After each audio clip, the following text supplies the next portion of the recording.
All right, what's going on, guys? It's Luke here. We had 3 trades today. We had 2 break evens, and then we ended up taking a winning trade.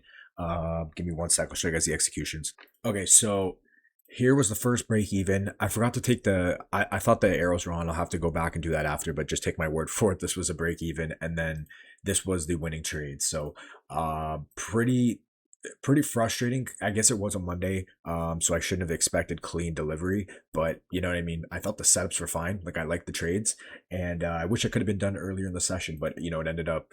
We ended up.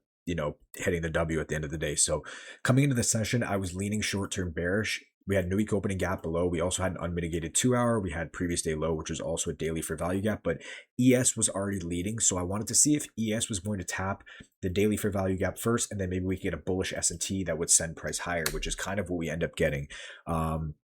So coming into market open, though, my main condition was this 30-minute gap. If we respect it, we look for short-term plays lower. Basically, that's what I was looking for coming into market open. So market opens up. We initially manipulate into this 30-minute. The only problem was ES did edge it. And I didn't like that personally. Yes, you could get away with taking the short after this candle. You could see ES is displacing aggressively away on the 932 candle. But at this point, you're looking at ES or NQ. It's already taken out that 930 wick, which I would have ideally liked to go break even. I do think there was like a 15 second. I personally just at the time I was kind of hesitant because ES, like I said, edged the 30-minute gap, but there was a 15 second right here. And yeah, I do think I would have gotten break even on this anyway. Even if I entered on the 1 minute, I would have gone break because I wanted my stop at the high.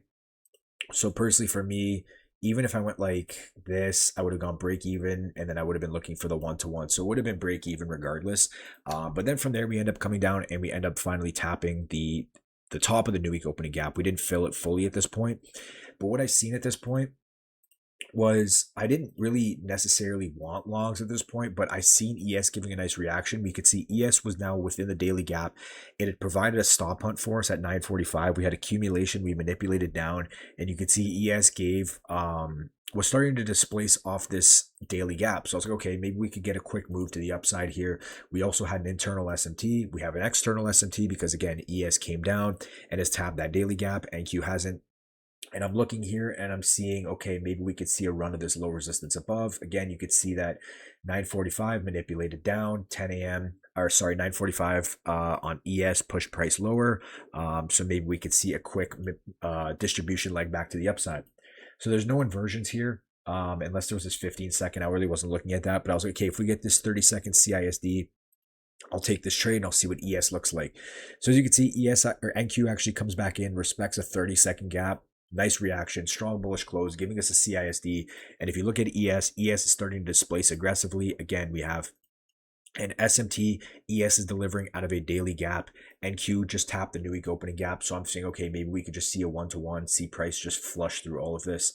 I had my stop it was like 45 points or something. Like I don't even remember exactly, but I was just literally looking for the 1-to-1.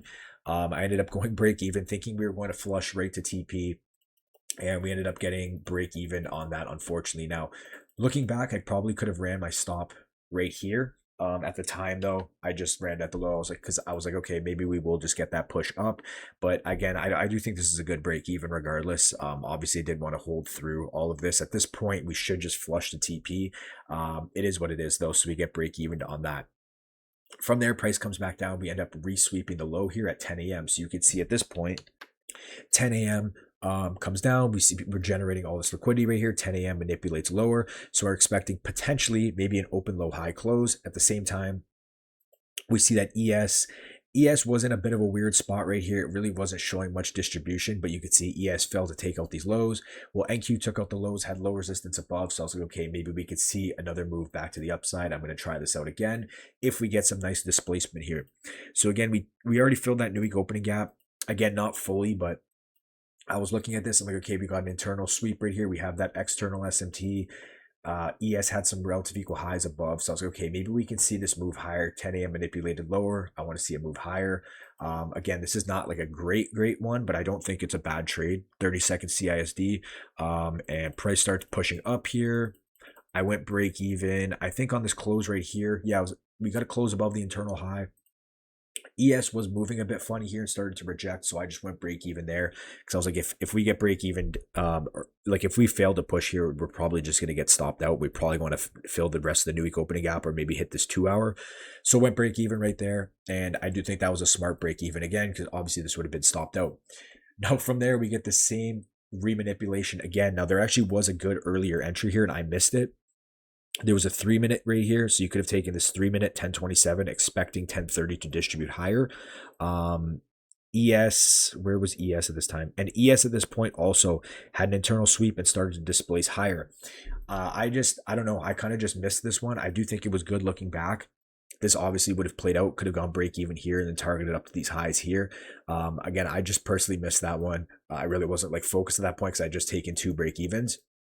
But at that point, it was becoming more and more apparent that we probably wanted to tag this new 1 hour. So you can see we had a new unmitigated 1 hour that was formed after at 10 a.m. So I was like, okay, we're probably going to, displace to that 1 hour. We had some equal or relative equal highs up here. And we had a news candle from pre-market around like 826. We had some news on Financial Juice. If I can pull it up really quick. Yeah, so we had some news here. So I was looking at that 826, 827 candle, and I was like, okay, maybe we will target that. So this was obviously more discretionary. This is not something I typically take, but I see this 5 minute displacement right here. Keep in mind, we're heading into 11 a.m., so I'm expecting the volume to just push higher at 11 a.m. At the same time, where's ES? ES started to displace off this low as well. I think it gave a lower time frame inversion. Yeah, it gave a 3 minute inversion. And I'm just looking at this for a quick move to the upside into that unmitigated 1 hour and then just try to target the 1-to-1. And as you can see, I go break even as soon as we get the close into that 1 hour, and I just targeted these highs here. So it was like a 1.1 hour trade. So yeah, 2 break evens and 1W. And as you can see, I did want this short, but again, ES just edged, so I just honestly didn't take it. From there, I do like this trade. This was actually, I really like this 30-second play. It just edged. If I moved my stop up a little bit better, definitely could have played out. Same with this one. I could have probably, actually, no, I like the stop on this one, to be honest. Yeah, it was this one. I could have moved my stop up a bit higher, and that would have been a 1-to-1 perfect right there. I did like this trade. Again, a short-term play. I think I managed the break even well. And then from there, again, I do think this earlier entry was a bit better right here on the 1027 candle. But again, just this is more discretionary after you've seen it so many times. You just see 5 minute, like a displacement candle. You have a clear draw at an unmitigated 1 hour. It's highly unlikely price is just going to start reversing randomly after this. Break even here, and then I just targeted these highs right here. So that was just a 1-to-1, expecting 11 a.m. to just distribute as higher because the draw is clearly this 1 hour at this point. So there's no reason for us to manipulate lower. We should manipulate into the 1 hour and then expect 11 a.m. to do something. So yeah, that was the trades today. 2 break evens and a win. So good way to start the week. Again, usually on Mondays, I just go for my 1-to-1s. So I was trying to be safer with these stop losses, but anyway, rest of the week should be back to normal. So that's it for me. Let me know what you guys took today, and I'll talk to you guys later. Peace.